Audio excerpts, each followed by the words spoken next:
feel we back again, we go away. Still going bad on you. They told me you were the guy who kills killers. Beautiful. What could go wrong? You got a trigger. You better have perfect diction calling me a trigger. In what sense would you describe the representation of criminal and policemen in terms of good and evil like is shown in this movie? There's a blurred line. There's a blurred, reality of who's good and bad. And I think we definitely in this movie made an effort to try to make sure that nobody was clean. Nobody could really be trusted.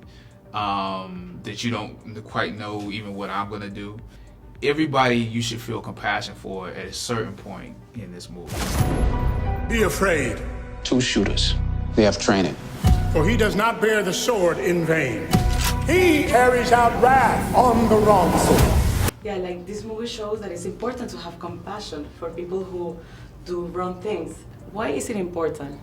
We're in a society where people like to throw people away. And I think we're also at a time where we have a strong need for justice to happen. We see in some instances people, getting the book thrown at them, and in other places, people can do anything and get away with it. And so I think in the midst of that, it's this strange sense of there's a mob mentality that you see online and that you see in the news, and people being very partisan.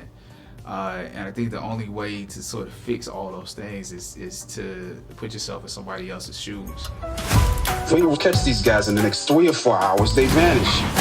How are you gonna do this? There are 21 bridges in and out of the island. Shut them down. What island? Manhattan. There's an issue discussed in this movie about that money can buy happiness.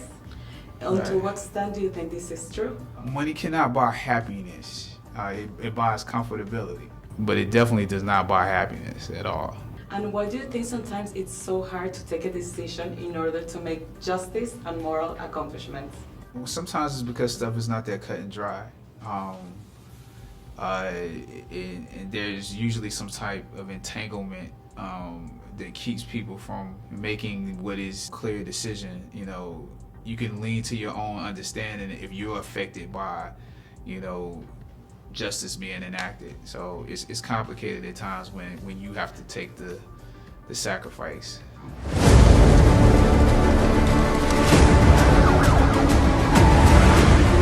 None of this makes sense. The movie also shows that sometimes guys that come from nothing can end up in an illegal situation. Why do you think it's that? Well, I mean, when you don't have, sometimes you gotta take from other people. That mentality is there.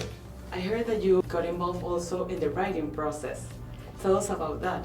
My job as a producer is to sort of make sure that we're shooting the best possible script, to aid the director in whatever he needs. And so, really, Mervis and Carnahan, they both, wrote very great scripts.